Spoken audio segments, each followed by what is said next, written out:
Hello, everyone. This is Sean from the Soccernostalgia blog. I have the pleasure to interview Mr. David Sleight and Mr. Gil Matthews. Mr. Sleight is a football fan from Glasgow, and Mr. Matthews is a writer and a former football journalist. This interview is separate from a podcast series. This video interview will serve as a companion piece to a written blog presentation on Liverpool's Champions Cup winning run in the 1980-81 season.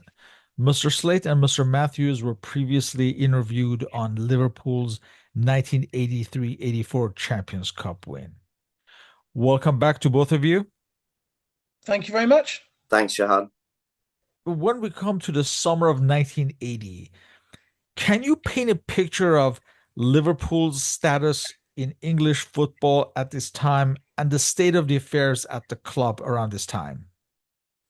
I would say Liverpool absolutely preeminent in English football at the time, notwithstanding the emergence of Nottingham Forest. But Liverpool had won back-to-back league titles, 78, 79, 79, 80. The club was very settled. The squad was very settled. The team seemed to pick itself from week to week. And despite Liverpool's elimination in the first round of the European Cup, the previous two seasons against Forest and Dinamo Tbilisi, there was a feeling that Liverpool would reach the final again and probably win it. That seemed to be the natural order of things back in those days. Yeah, I'd agree, David. Yeah, I think that they were clearly the best, one of the finest teams in Europe. They'd already won the European Cup twice in a row. English football was in a good place as well, I think, on the pitch. And yeah, I think especially in the 78, 79 season, they'd only used about 14 players and, conceded about 12 or 14 goals or something the whole season or something ridiculous. And yeah, the team did pick itself. The players were at a peak, I think, that sort of those 2 or 3 years. Obviously, it would change a lot between sort of 80 and 82. Enormous change, on the pitch. But yeah, I think that it was quite rare at that point, I think, for Liverpool not to be in the latter stages of the European Cup every single season. And if they weren't going to win the league one year, I think the fans expected them to win the European Cup. If it was like either or.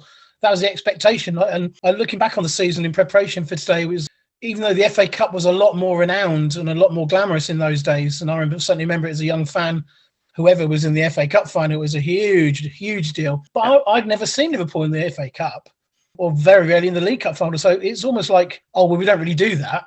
But I was expecting them to be champions of England or champions of Europe nearly every year. Absolutely. What was the position and status of Liverpool manager Bob Paisley at this point after so many titles? Enormously popular in Liverpool, amongst Liverpool fans. Bob Paisley, revered figure. Clearly, he'd retire at the end of the 82-83 season, so he was nearing the end of his tenure as that 80-81 season began, but no one knew that at the time. There was almost a feeling that Bob would continue forever. I think the same feeling that the fans had when Bill Shankly was there, and of course, he retired from the manager's role very, very suddenly. But Bob Paisley was a beloved and revered figure amongst Liverpool fans, an avuncular figure as well. But there was a bit of iron fist inside the velvet glove with Bob, that was for sure. Yeah, there's a few good stories from several players in there, David, of that sort of period about he was seen as the bumbling, sort of friendly uncle figure. But if you went into his dressing room and sort of asked why you weren't playing that week, you'd never get anywhere. He'd just sort of tell you you're not playing. That's it. He was certainly very ruthless. And that mantra he had of his famous line about that it has to be turned over year by year, that you can't rest on your laurels and team will change and you have to press forward. And I think by that point, everyone had recognised that he'd actually won more than Shankly. I don't know about done more than Shankly, because Shankly did something absolutely unique with the club as a whole from where it was in the late 50s. But yeah, Bob was just, I think even Brian Clough would have admitted that he was the best manager. Yeah, I remember Liverpool getting beaten once at Ipswich Town, and Bob Paisley rounding on the players and describing them as a collection of playboys and flybanites. Which was not two adjectives traditionally associated with the Liverpool first team squad at the time, but it just showed that he was prepared to call it as he saw it. But on the rare occasions that you saw footage from inside the Liverpool dressing room, and it was very rare back in those days, there was nothing like the sort of 24/7 media there is today, it was very clear that the Liverpool players were very fond of Bob. Absolutely. Great affection for him, wasn't there? Mm-hmm. But again, that whole team, the whole boot room team that, has become such a cliche, looking back on it in the last 20 years since, after there was no boot room. But I think it's, with people like, obviously, Ronnie Moran and Roy Evans and then Tom Saunders and Ruben Bennett, Joe Fagan, all those guys. Obviously, Joe, yeah, of course, yeah. Mm-hmm. And I mean, that whole team, but always led by the manager, despite their sort of overall sort of like way he had with players. Very strong personality, Bob, wasn't he? He couldn't be shaken. He'd do what he wanted to do. He'd always find the way to do the best thing for the club. But he would be ruthless. I think he was a very, again, avuncular figure, but a very ruthless man. In managers, what you have to be. Absolutely. Almost said that maybe we need a few more like that nowadays. I know, but, maybe. Let's look at the transfer activity in the off-season, which was rather minimal by today's standards. Frank McGarvey had failed to make an impact and left to join Celtic. And the only arrival was the defender from Fulham, Richard Money. What were the impressions at the time? I don't think anybody was especially concerned by the minimal activity. They also signed a certain Ian Rush from Chester around about that time, and he went on to make something of an impression. But of course, back then, no one knew what Ian Rush would become. But the Liverpool team back then pretty much picked itself, as we were saying. You could name the starting 11 from week to week, including the substitute. It was always the same 11 or 12 players. And there was a feeling that Liverpool would perhaps look to make one signing every summer, but they would also look to strengthen from within. And the reserve team, the Central League team at that time, had won the Central League title 10 seasons out of 12 and was absolutely chock full of talent, and would go on to demonstrate that over the course of the 1980-81 season as injuries began to take their toll. So there certainly wasn't enormous concern amongst the fans about lack of signings. That's my recall anyway. Absolutely. I remember they bought McGarvey in 79, and I was very young at that point, but I mean, I think I got his sticker for the Panini sticker book that year, and I didn't know who he was. I was thinking, are you sure it's a Liverpool sticker? I don't even recognise the name. But I was disappointed he didn't work out. But I think, like, obviously Richard Money, and I think if Colin Irwin was at the club by that point. That's correct. I'm sure they did their best, but they never really cemented their place in the team. And then obviously when Mark Lawrenson came in, it was a different matter. But I'm at the emergence of, like, say, from the Central League team of like Sammy Lee as well, getting more and more games. And then he obviously ended up displacing Jimmy Case for the Paris final in the end. And then Case was sold. Whether that was right or wrong, I think it was a bit debatable maybe. But I think, by the end of the season, maybe from winning the league in sort of May 80 to the end of 1981, the team was a lot different. But again, like David says, we didn't know that. We didn't know that was coming. The young striker Rush from Chester, we didn't know what was going to happen with him either. And, it was a very settled team. And in those days, people didn't ship 4 or 5 players out and 6 or 7 players in. Yeah, and Liverpool also didn't get injuries. They just didn't get injuries until that 1980-81 season. Yeah. Gil, and I mean, you mentioned the fact that in the 78-79 season, they'd used just a handful of players. That 80-81 season, they played 62 games, had to use 23 different players, which in this day and age doesn't sound like all that many, but back then for Liverpool was an extraordinarily high number. Colin Irwin, who we just mentioned, made 30 appearances during the 1980-81 campaign. And guys like Richard Money, who we've spoken about, and also Howard Gale, played an increasingly important role as the season wore on. So, I mean, I think if Liverpool had known how the 1980-81 season would work out in terms of injuries, they might have looked to strengthen rather more during the preceding summer, but there was nothing to indicate that would be the case. Everyone talks nowadays and fears about it's a squad game and player rotation and the amount of games they play and everything. But it wasn't a squad game, and there was just one sub still, wasn't there, in 81? Just one substitute, yeah. Mm-hmm. Yeah, 2 subs was quite a long way away. So, it was a first-team game. And if you weren't in the first team, you might get on the bench, but otherwise you're in the reserves every week, and you had to fight your way back into that first team. And they had, as I say, very strong competition for the players wanting to get into that first team. But it wasn't a squad game at all, was it? And they were stretched. But I think, as I remember, correct me if I'm wrong, but I think it was like just one player at a time. There'd be like one player injured for 3 or 4 weeks. And when they came back, another one would get a knock. and then Kenny was out, and then Alan Kennedy was out, or Souness was out a strain for a couple of games. It was only like bits and bobs, but it definitely disrupted their league form, didn't it? It really did. Only Phil Neal wasn't ever present that season, and everybody else seemed to pick up an injury at some stage. Even Ray Clements missed a game. I just mentioning Frank McGarvey there. Frank passed away last year, but I got to know him quite well during his time at Celtic and after his career. And he said to me that he just got very frustrated. He said Kenny Dalglish said, "But be patient." Bob Paisley said, "Be patient.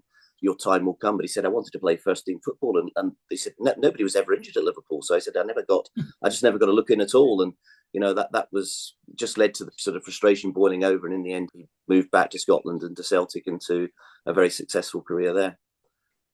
Yeah, I mean, Ian Rush he didn't get in the team straight away and just stay in there forever.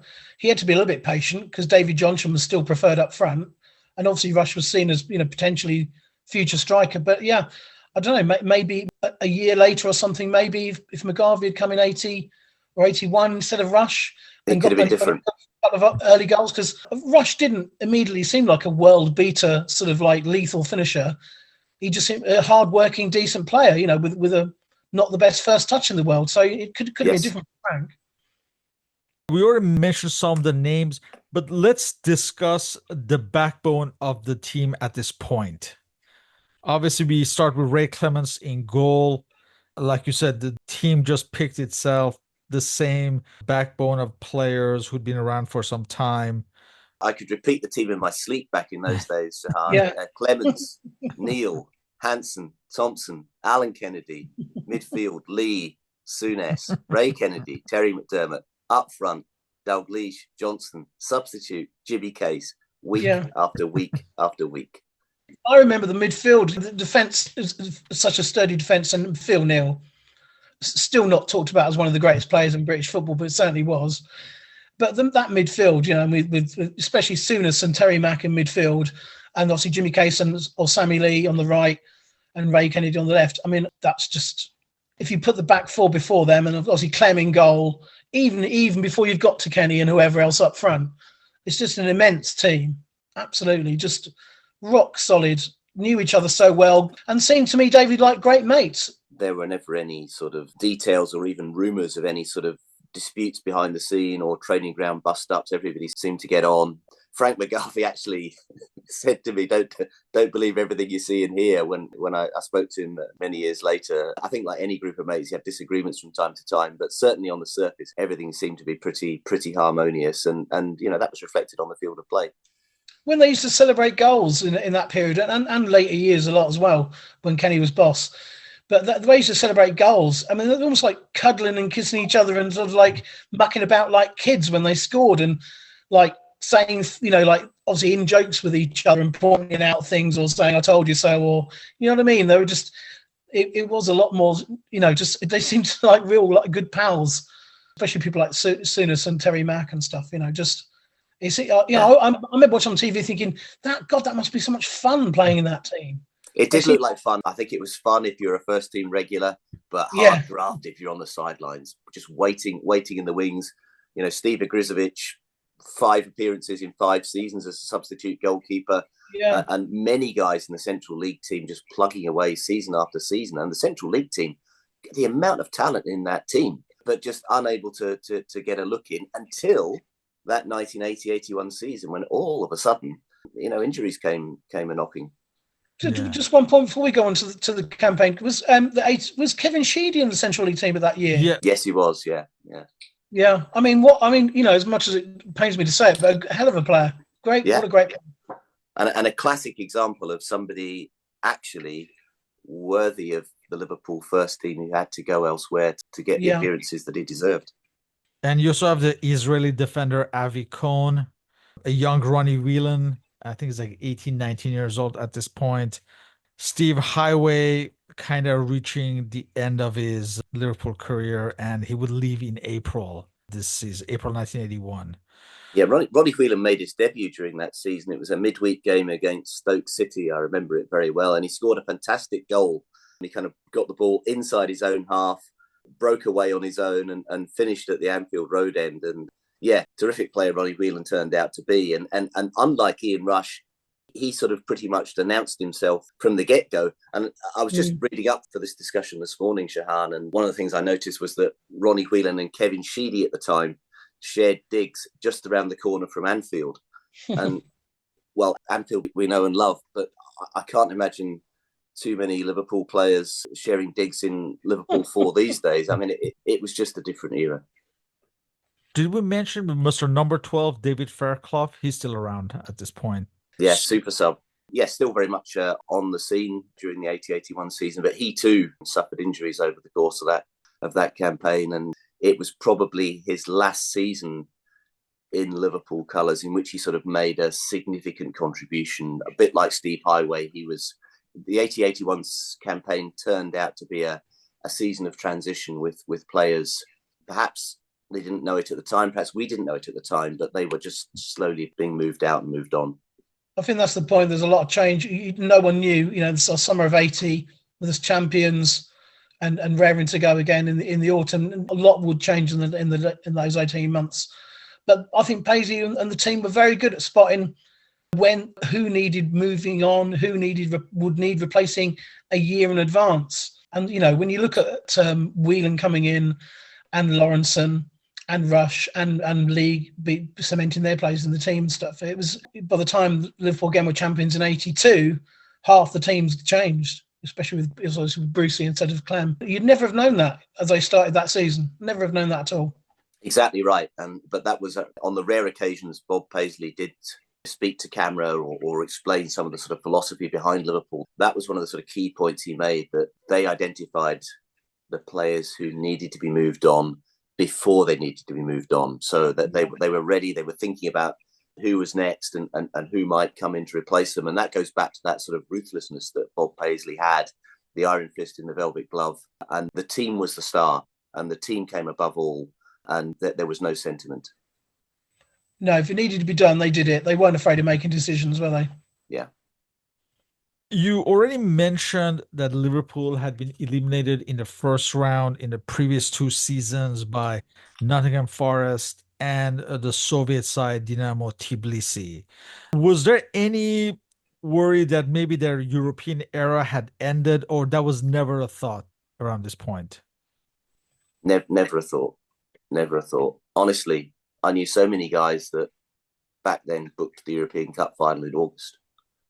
As soon as the venue was announced, they made their travel plans. I mean, that sounds incredibly arrogant, and perhaps in a way it was. But I mean, that was just the level of confidence that fans had in Liverpool getting to the final.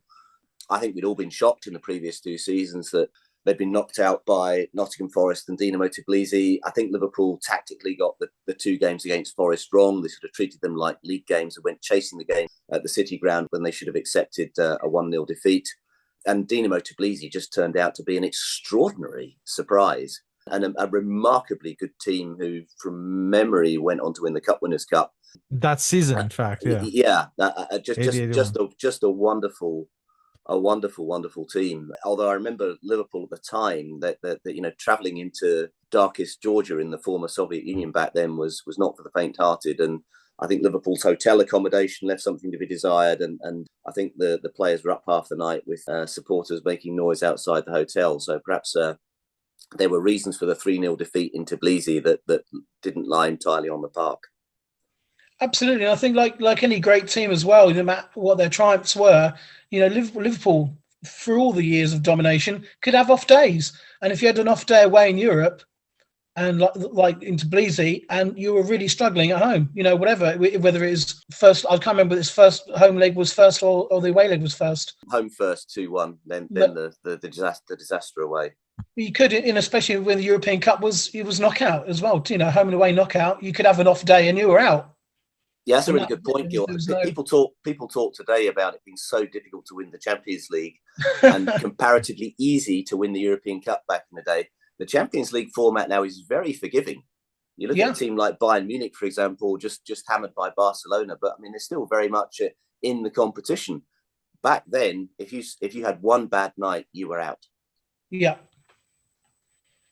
Jeopardy. Exactly. Where were each of you in life as this season unfolded? I was still at school doing my O levels that year. That was my O level year. Absolutely obsessed with Liverpool.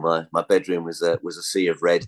That 1980-81 season, thanks to the generosity of my parents, was the first year that I actually began to get to Liverpool games regularly, and I'm eternally grateful to them for subsidising me in that regard, because I wasn't the only kid in my school in Maidstone in Kent that wanted to watch Liverpool back then, but I think I was the only one that did get to do it. The team just captured my imagination, particularly Kenny Dalglish. My family were from the west of Scotland to begin with, and Kenny was the standout for me. But yeah, just an impressionable schoolboy at the time.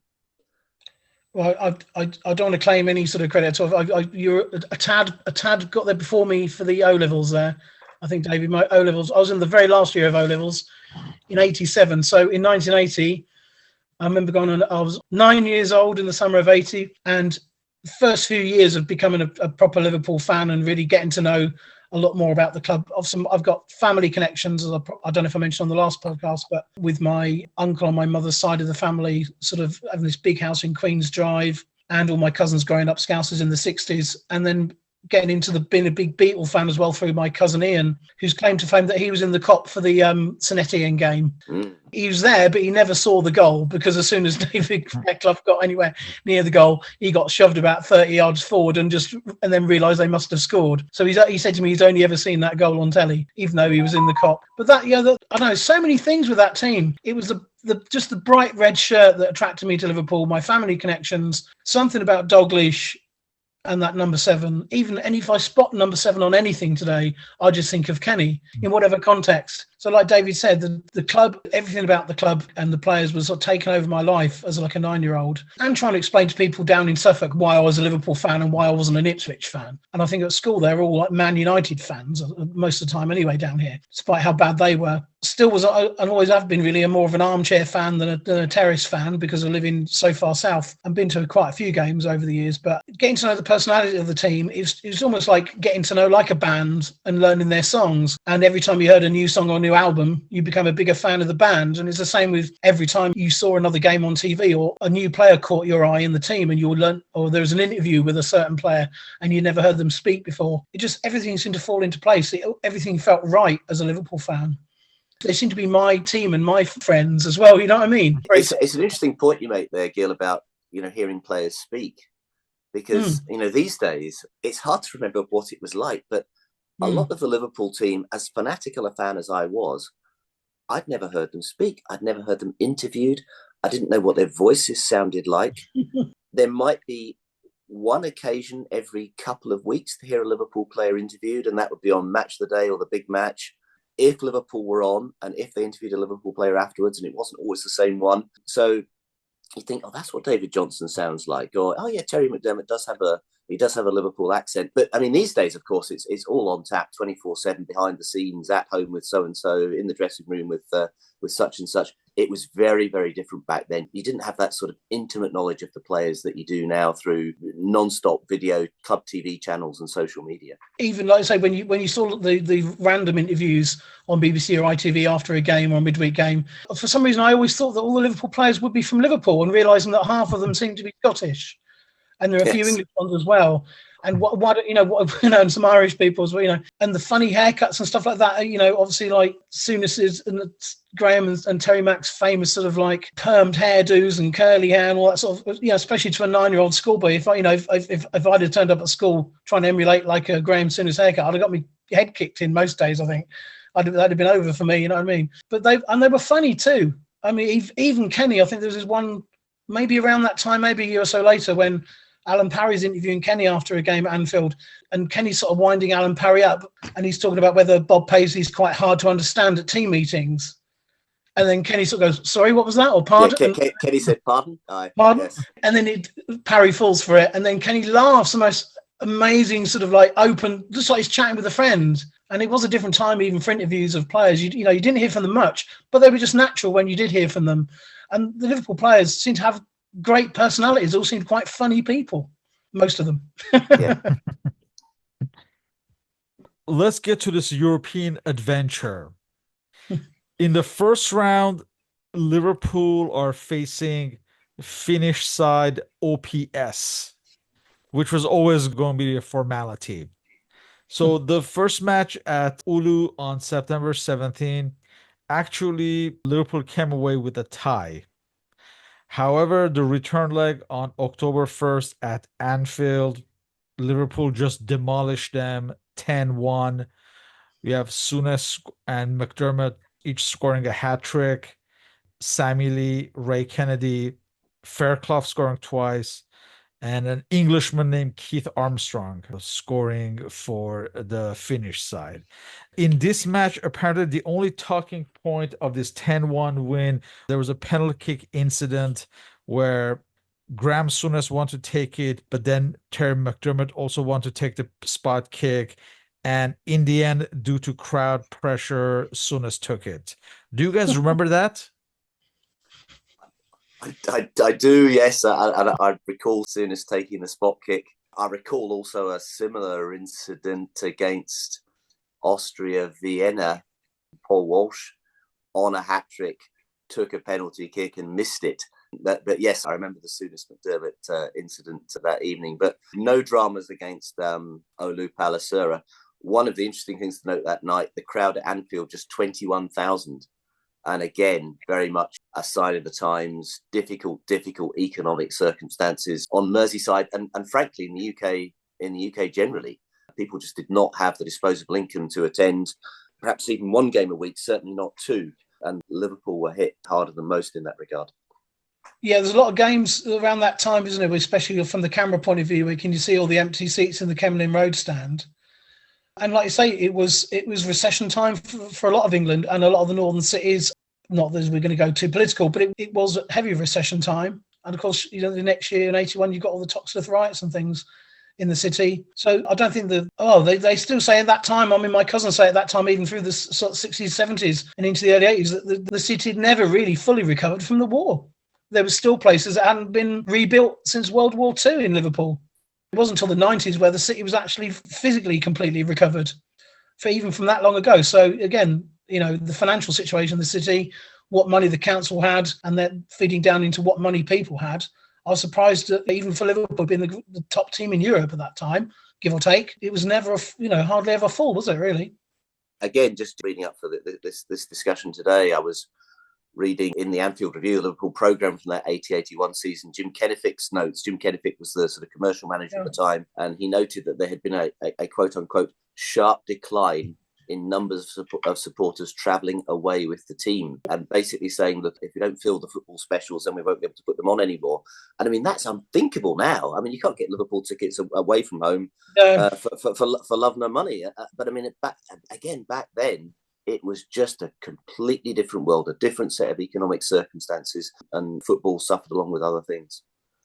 Absolutely. For the second round, Liverpool's opponents were the rising Scottish side Aberdeen of Sir Alex Ferguson. Was there an indication that this Aberdeen side were going to be a force to be reckoned with in a few years' time?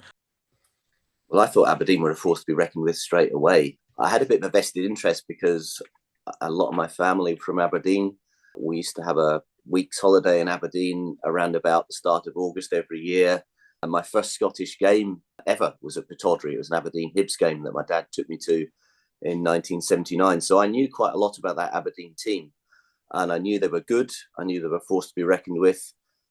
And whilst I expected Liverpool to win, I was secretly hoping that Aberdeen would put up a good show for the sake of Scottish football. And perhaps in the end, they didn't quite manage that. But they gave Liverpool something to think about at Pittodrie, certainly. But I mean, I think the general feeling amongst Liverpool fans was that grudging respect for Aberdeen, but they would be swept aside like so many others before them. And that was kind of how it worked out. Yeah, I think the Liverpool Scottish players enjoyed the challenge of going up there and showing them what they could do, because obviously with the Scottish national team there was a lot of sort of a bit of disrespect and a bit of cynicism for people that had come from Scotland and gone into the English game and then came back up across the border, for games at Hampden. They got a lot of stick, didn't they? I think David in the 80s for doing that. They called them Anglos, yeah. The Anglos, that's right. There was debate about whether or not Scottish players should really be playing in England, although so many were. Yeah, and especially the famous three at Liverpool. And it's one of my favourite games, actually. Well, both games, two of my favourite ever Liverpool goals, I think, are in this tie, especially Terry Mack's, the fantastic move for Terry Mack's chip at Pataudry in that lovely away kit as well. That away kit was something The white else. shirt, yeah, lovely. White shirt with the red Hitachi and the black shorts and stuff. I know it's trivial sometimes, but I could do a whole thing on Liverpool kits, I think. It was seen to be a good young manager. If you can ever imagine a Fergie being young, but he was a good young manager then. And good team, really good team. Lots of players. I think they more or less played the same team every week, and they did. They were going to challenge the Glasgow Big Two. They were trying to get in in that scene, and did more or less, didn't they? Really, and I think Sir Alex Ferguson often, talked in later years about how he stored those two matches against Liverpool in his memory bank, and when he finally got the opportunity at Manchester United, he felt his mission was to knock Liverpool off their expletive perch, and eventually, much to our horror and chagrin, I suppose he did, temporarily anyway. A lot of familiar faces at Aberdeen: Jim Leighton in goal, Stuart Kennedy, McLeish and Miller, Doug Rugby, Gordon Strachan, Mark McGee. So a lot of the heroes who would win the 1983 Cup Winners' Cup. So the first leg at Pittodrie on October 22nd, there's that famous Terry McDermott goal in the 5th minute, and Liverpool have the edge. And of course, on the return leg, November 5th at Anfield, they win 4-0 and sweep Aberdeen aside. So what was the takeaway from the comprehensive second leg win? I think the takeaway was that Liverpool were set fair for a long run in Europe again, and probably the final in Paris. I mean, as I said earlier, that was the way people thought. Bob Paisley said before the two ties against Aberdeen that, the incentive was to beat them. Then we knew we were in Europe right through until the spring, and could sort of focus on league duty until that point in time, but safe in the knowledge that there was a European Cup quarter-final to look forward to around about March time. And I think there was a genuine feeling of satisfaction about having not only beaten Aberdeen, but beaten Aberdeen well, and with two very good performances home and away. Yeah, it was very solid, wasn't it? Yeah, especially scoring early at Pataudry. And in those days, if Liverpool scored an early goal, I think most fans were thinking, well, that's it. We might score another one, but we're definitely, once we're ahead, we're not going to give this in. They're a very determined team. And then, coming back to Anfield, any team, any side when you're a goal up. And I remember especially that Dalglish back heel to let in Phil Neal for the opening goal, was it? Or the second goal? Second goal, I think, yeah. Phil Neal finished like that, didn't he? Wonderful goal. Yeah. Talk about inverted fullbacks and all that, you know what I mean? But Trent in midfield, I think Phil Neal was doing that a good 40 years ago. I think like David talked about, once you got through the second round and then you could try and survive the winter in England, and you knew that you had in the spring, you were in the serious stage of the European competitions, you could get a slip up. You could slip up in the first or second round, like I say, with one bad leg, one bad away game, an off day in bad weather conditions or something like that. But Liverpool performed really well, and obviously the league form at that point was still pretty good. They'd made a decent start to the season, and then you knew that you'd booked your place for the quarterfinals. 2 rounds, and then you're in the quarters. And I think when it was business time, when it was serious business time, you would always put your money on Liverpool, and certainly all the fans did, didn't they, David? Yeah, that's for sure. As the season reached its midpoint, Liverpool were struggling in the league and well off the pace. Perhaps their worst league display of this Liverpool generation, and they would eventually end up finishing 5th. They would also be eliminated in the FA Cup in January by Everton. So how were their chances looked upon at this point? I think there was real concern over the course of the winter with the injury situation and the team really struggling to get going in the league. That didn't necessarily equate to a lack of confidence in their ability to progress in Europe, but there was real concern about the league form. Everyone was used to Liverpool being either first or second, more often first. And all of a sudden, we were struggling to perhaps finish in the top 6. And I remember, and we'll come on to it no doubt, when Liverpool won the League Cup that season, Bob Paisley saying, well, that's us assured of European football next season. And it wasn't very often we were relying upon winning a domestic cup competition to ensure European qualification. So it was a tough old winter. Yeah, I think this when maybe even though you couldn't probably see it when it was happening, that maybe the age and reliable form of a couple of players was starting to show. And then, like you say, the squad with a few injuries, one player out for a few weeks, another player out for a couple of weeks. I remember seeing Colin Irwin and Richard Money's name on the team sheet quite a lot and not really knowing who they were, especially being like 10 years old. I didn't really know who they were and thinking, oh, I hope that's all right. Hope we can get through that. And then even in those days, if Liverpool lost a game and drew a game, so didn't win in 2 games, it was all over the papers. It was all the talk, and obviously less talk than there is now. And it wasn't on the radio 24 hours a day. But like Alan Hansen famously said, if they drew a game, there'd be an inquiry till Saturday about why they drew a game, rather than losing 3 or 4. But it's a fine line. If you can imagine maybe what would have happened the season after and I said we'll get onto the final later, but had the final gone differently and we hadn't been in Europe and we weren't champions the previous year with Villa winning it's a fine line sometimes, I think, when you look at Liverpool's history and you sort of think, well, thank God they did win it that year. It sort of solved a lot of problems, but if they'd have lost the final in 81 and they'd had to change a lot of players, maybe people would have started to see like cracks in the Anfield structure. I don't know, but obviously that's looking from hindsight. Really, at the time I was just surprised that Liverpool weren't at the top. It just seemed quite alien to me as a young fan. And there was debate season after season back then about, how long can Liverpool keep it up for? Because they've been successful pretty much right through the 1970s. And, I think within the Liverpool fan base, there was this, it sounds ridiculous, but there was this sort of working assumption that it would somehow go on forever. But in more objective areas of the media, there was legitimate debate about, well, can Liverpool keep going? What if this, what if that? And there was a feeling that the 80-81 season, with Liverpool struggling so much in the league, dismal league form at times, was perhaps more than a wobble and might be the end of an era. And there were questions asked the following season as well, because the following season, the 81-82 season, although Liverpool won the league that season, the sort of barnstorming final 3 or 4 months, they were 12th at Christmas and lost 3-1 at home to Manchester City. And there was a feeling then, certainly, that perhaps the end of an era had been reached. Absolutely. I mean, wasn't it in the press in 1980 that Crystal Palace were going to be the team of the 80s and stuff like that? Team of the 80s, yeah. Terry Venables as wide as the Clyde, absolutely, yeah. Which sort of made, correct me if I'm wrong, but didn't pan out too well for Palace.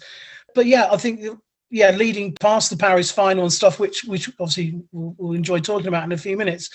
But yeah, the season after was, full of what ifs. So many what ifs. And Bob Paisley publicly calling out the fans for more support, wasn't he? A couple of times, I think, David. Asking them, saying, where have you gone? We need your support now. Yeah, it definitely was that season after when we began to think, oh, hang on a minute, this might not just go on and on and on forever. But just as soon as we began to doubt Liverpool that following season, of course, they stormed back with that team that incorporated the likes of Ronnie Wheeler, Mark Lawrence and Ian Rush and went on to win the league. But we're getting 12 months ahead of ourselves. I know. We're going to be going to 86 soon. Don't worry. Sorry. During this season, the likes of Phil Thompson, Ray Kennedy, McDermott, Dalglish, Souness, all of them were injured at one point or another. In spring quarterfinals for the Champions Cup, Liverpool are facing Bulgarian champions CSKA Sofia. Now, the first leg is on March 4th. However, there were some problems in the Liverpool camp. And the day before the match, apparently, they sequestered themselves and aired out all the differences. I'm not sure that I can offer you any particular insight on that, Shahan. They beat Southampton Saturday before. That was Kevin Keegan's return to Anfield after his spell at Hamburg. For the first time in, I think, 4 months, they got that familiar starting 11 together again after that spate of injuries, with the back four, the midfield, Dalglish and Johnson up front, the 11 that we'd grown to know and love. So from an outsider's perspective, at that point of the season, things seem to be getting back to normal. If there was any dirty linen to be aired, it wasn't aired in public back in those days in quite the way that it is today. Do you have a different recollection, Gil? I remember that in retrospect, maybe that you would hear it even perhaps a year or two later, looking back on a season. And as the 80s grow on, the media coverage of football got more and more and more, as far as I recollect anyway, more programmes about looking back on the previous year, looking back on a team. And as Liverpool clearly were the team of the 80s, even as the 80s unfolded, especially the BBC, they became their favourite babies. And there was all sorts of programmes looking back on this year and looking back on that game. And so I remember it more in retrospect, really, people talking about different points in that season and the season afterwards where things all weren't really all as happy as they made out. But Liverpool had this policy that you'd only hear about when a player mentioned it 10 years later, that they kept everything in-house. There was probably a lot more training ground bust-ups and rows or disagreements with the manager, but they did a remarkable job of keeping it all in. And I think there was a great threat that if you spoke out, you'll be out of the club. If you do anything to disrespect this club, that's going to be your last game. I don't remember anything specific around that match. I do remember that, obviously, the home tie has been one of my favourite ever memories of sitting at home with my dad in the front room watching the game. It was an awesome game, the 5-1. One of my favourite memories of watching Liverpool ever. And a hat-trick by Souness, one of his more famous matches with Liverpool. After that, the second leg at Sofia was a formality. Liverpool wins 1-0 with a Davy Johnson goal, but also Ray Clemence saves a penalty kick in that match.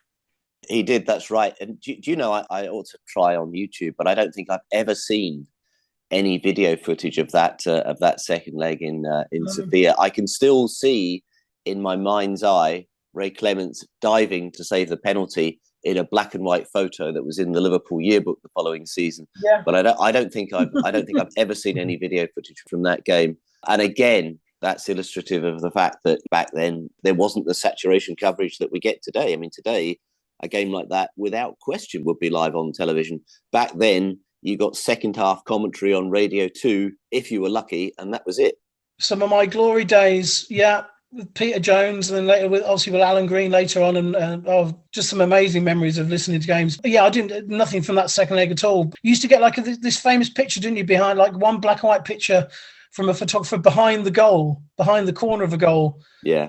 You see the backside of the keeper normally saving the penalty. There'd be one picture, like you say. I remember that picture in the yearbook too, and stuff like that. But those almost better in some way. I found it a bit sad now that you can go online and find nearly everything that has happened in history. It almost seemed like it wasn't recorded at the time. It was only recorded since YouTube actually was invented, but we know it wasn't. But even one picture, or I remember seeing, I think from the 10-1 in the round one against Palacera, that for quite a while I didn't remember seeing the goals. I remember seeing stills of the goals being shot, but all the kicks and all the shots as they're about to be nodded or headed in, or rather than the actual footage itself. And that, even seeing that in a newspaper or a little football magazine that my cousin had, was great. Something you hadn't seen before. Little snippets were exciting. Yeah, you used to cling on to them like holy relics. Picture of Kenny, like you've got above behind you, just him like swiveling on the ball or something. So it's one little shot, and I'd cut that out, and that'd be all over my wall. Yeah, any day. That's right. It all added to the mystique at the time, and you could use your imagination. I remember, that second leg in Sofia, that was played in a sort of classic Eastern European stadium at the time, a big sort of bowl with two giant scoreboards at either end, and there was a still shot I saw of I think it's Mount Vitosha in the background overlooking Sofia, and I mean the place looked intimidating.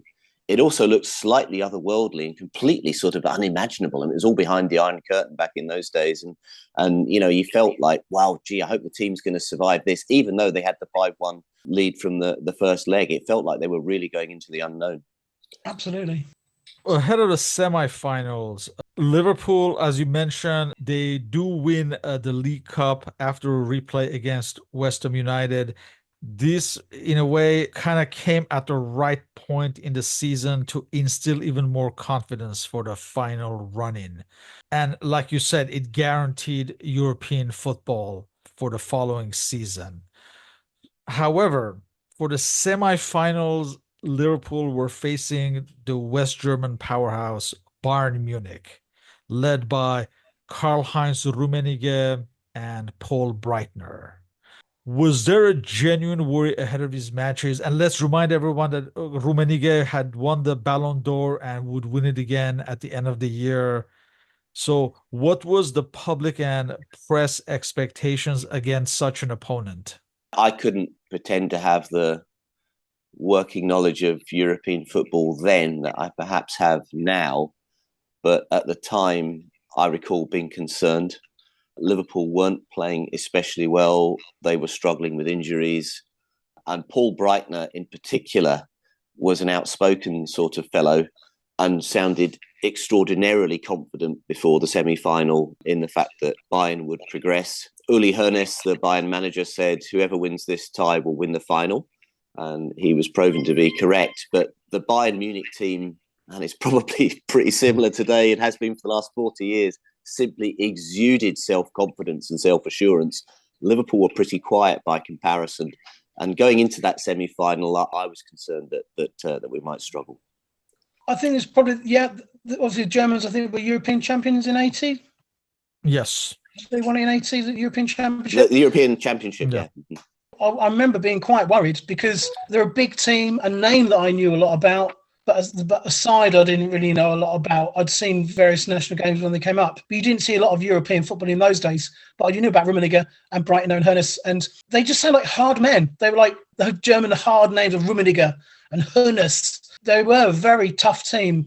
And I think that, especially in that first tie, I think Liverpool were hoping to get the run of the ball. I think they were hoping that the Kop and the Anfield crowd would make it a harsh atmosphere, that Munich would have to squeeze everything out of Munich. That I think, looking back, 0-0 was a good result for Liverpool. Yeah, and remember, Souness and David Johnson were missing for that first leg, so Jimmy Case and Ian Rush were drafted in. First leg at Anfield was a scoreless tie, and Bayern Munich players, they felt that they had done the hard part at Anfield by earning a scoreless tie. But this was a false sense of confidence, and they would pay in the second leg at home at Munich. This second leg ended as a 1-1 tie. When Ray Kennedy scored near the end, it was all over. And even though Rummenigge scored near the end as well, a few minutes later, Liverpool went through with the away goals rule against such a tough opponent. Yeah, Paul Breitner did Liverpool's team talk for them before that game. I remember after the first leg, he described Liverpool's football as unintelligent.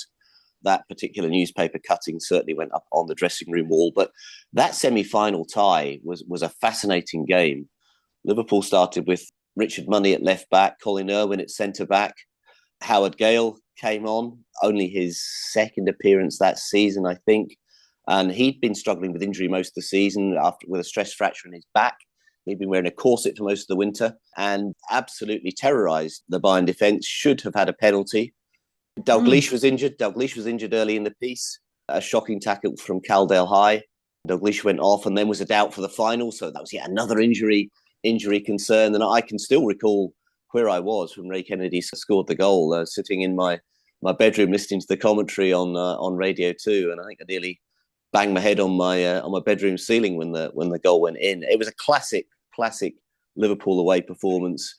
0-0 at home, neutrals write them off, and they pull it out the bag. Absolutely. I remember listening to it on the radio too, and it was only later, listening to the fantastic Barry Davies commentary on the TV highlights and stuff at a later date that more familiar now. But yeah, it was a nervy occasion, and something brilliant about listening to a game like that on the radio where you couldn't see it, you couldn't quite work out what was going on. I think it was the best medium to listen to so many crucial games that I used to listen to with Liverpool on the radio over the years.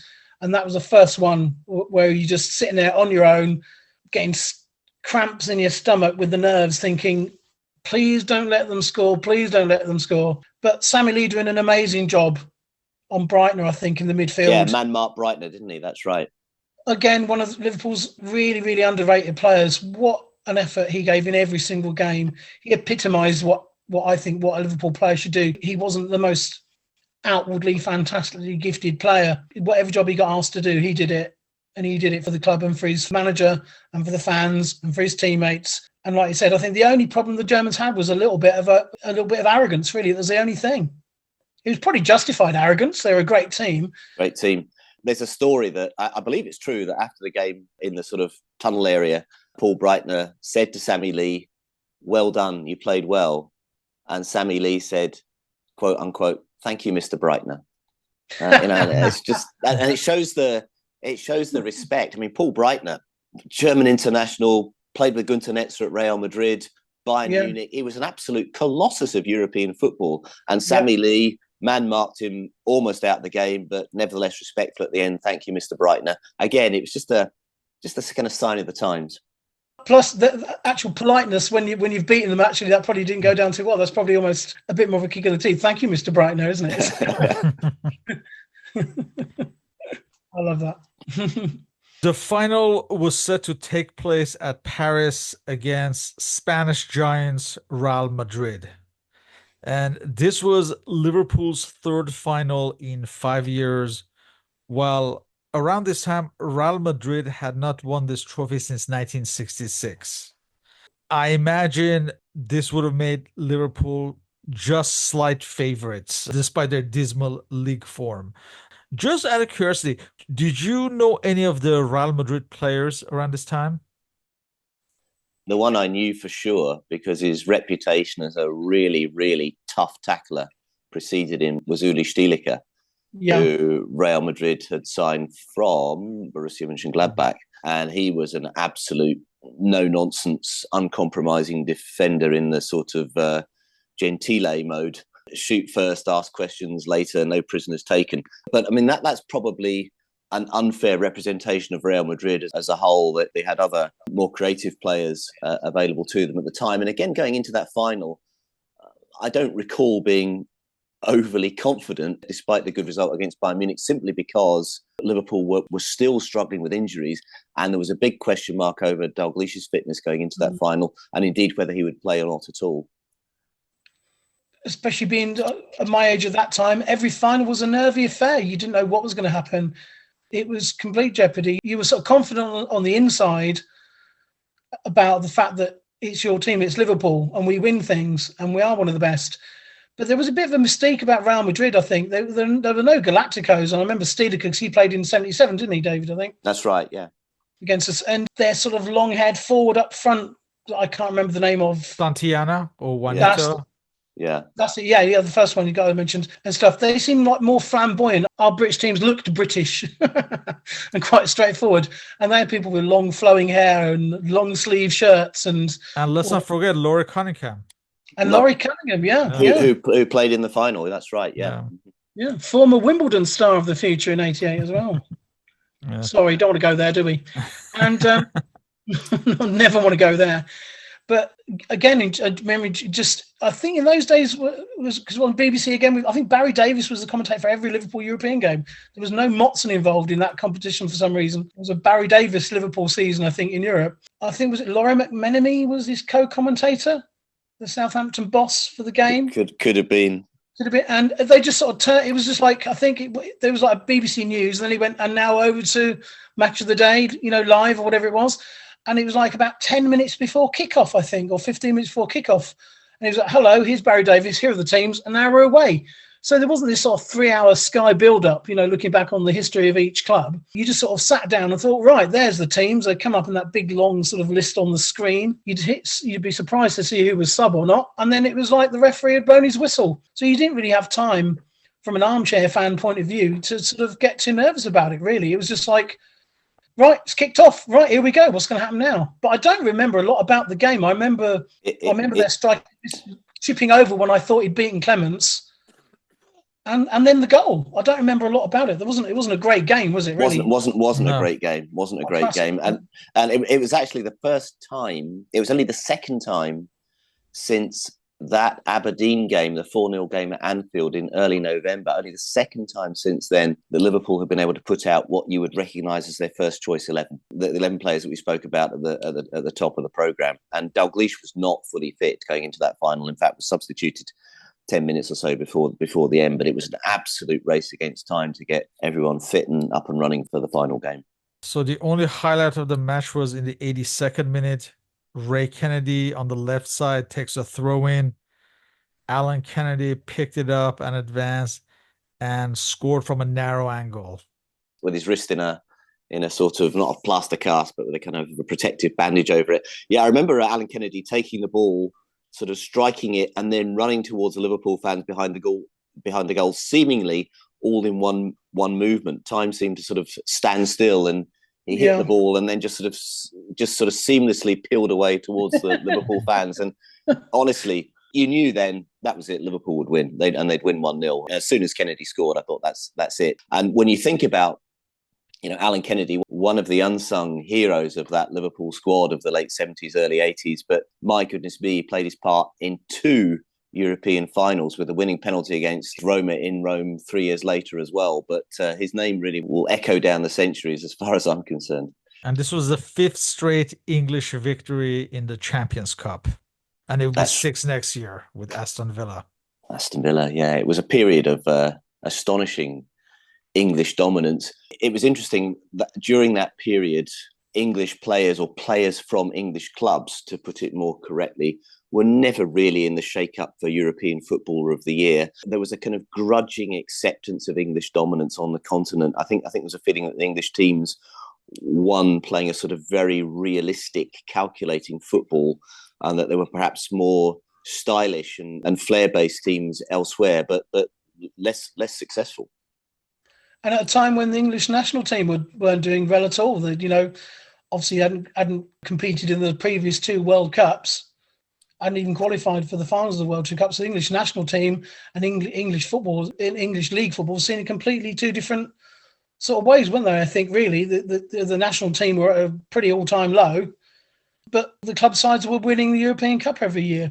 I mean, it was, obviously, basically a lot of it was Liverpool and Forest. It wasn't too, obviously, and then Villa as a bit of a one-off, you might say, a deserved one-off. But yeah, no, it's I think it's a strange period in history where, in that time, English club sides weren't full of foreign players or European players. It was basically UK players dominating the European Cup when the English national team couldn't really buy a win, really.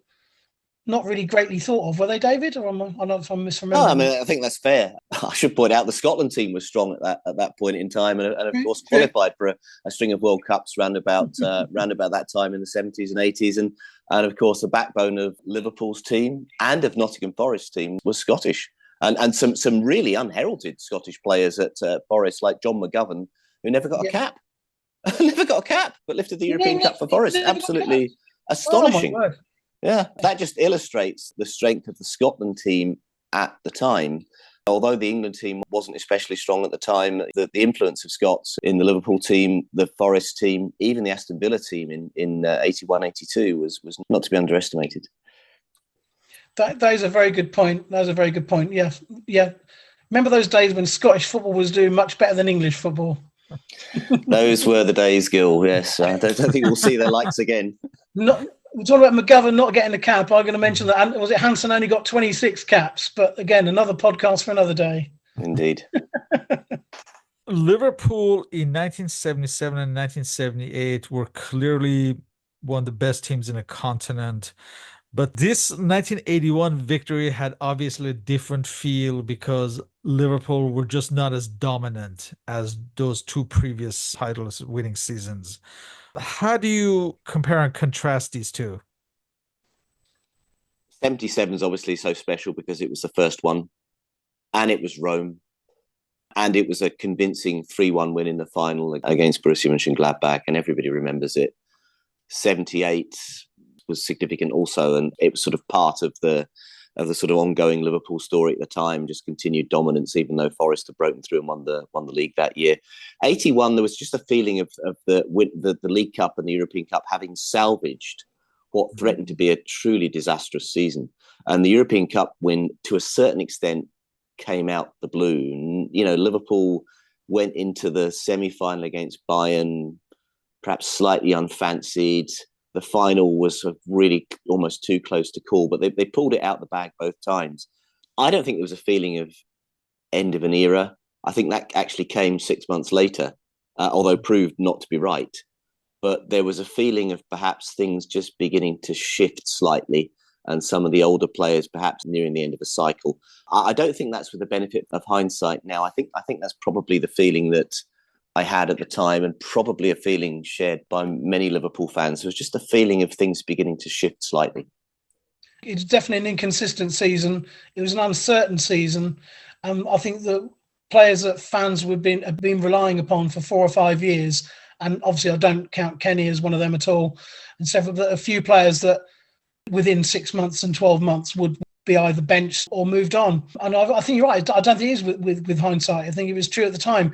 It was a bit like, oh, phew, we're going to be in Europe next season. We've won the European Cup again.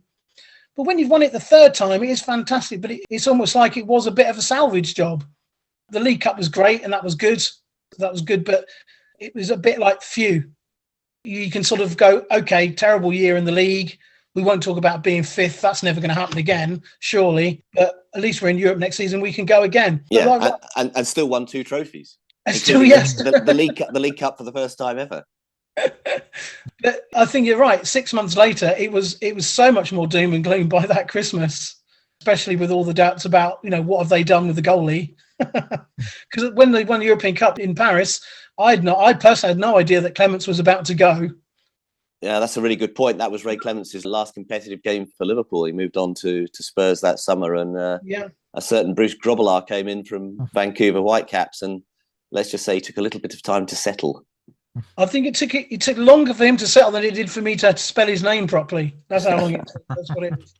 Especially when years later, when I was a reporter for Match magazine back in the 90s, a young reporter, and I'd always impress them because I knew how to spell all the awkward names like Grobbelaar and Schmeichel and all these sort of things. So I spent years perfecting it at home. Not easy. Always a good speller. In closing, historically, how is this 1981 triumph, which is sandwiched between the 1977-78 and the 1984 historical triumph in Rome, how is this one viewed and ranked by the Liverpool historians? As you said, is it just like a salvage job, so it doesn't really stand out as much compared to the others? I think it's probably unfair to say that. And at the time, there was a nice feeling of having won the European Cup in Rome, in London, and in Paris. 3 of the greatest European cities. Liverpool had triumphed in each. But I think the standout performance from that 80-81 campaign was the away win in Munich against Bayern rather than the final. Whereas if you think to the triumph 3 years later, the standout performance of beating Roma in Rome, unquestionably. You think about the 77 campaign, Saint-Etienne, and winning the final. The final sort of stood on its own merits. The 81 final wasn't terribly memorable, and it's perhaps the semi-final that campaign will be remembered for. I think when you look back, especially in the 2 we've added since Rome, I think with maybe the younger fan, it may be the one that gets lost a little bit, because it was like, and they won it, they won it twice in a row, then they won it again. Then that magnificent game against Roma in Rome, in the Lions Den, in their own stadium, and then on to Istanbul. And also, this was not the best Real Madrid side that they could have faced. No. True. Especially when seen through the modern era as well. If you've watched Madrid over the last 20-odd years, from Raúl and Zidane onwards and things like that, and Figo, then that doesn't even compare at all. But it was still Real Madrid. They still had a hell of an aura about them and a history to them. In the same way they absolutely did. They absolutely did. But you're right. It wasn't a great Real Madrid team. And even a few years later, when they had the likes of Hugo Sanchez and Emilio Butragueño playing for them, there was more in the way of instant sort of household names and name recognition about them. That Real Madrid team, I remember Celtic giving them a real run for the money the season before. Celtic beat them 2-0 at Celtic Park, and before losing 3-0 in Madrid.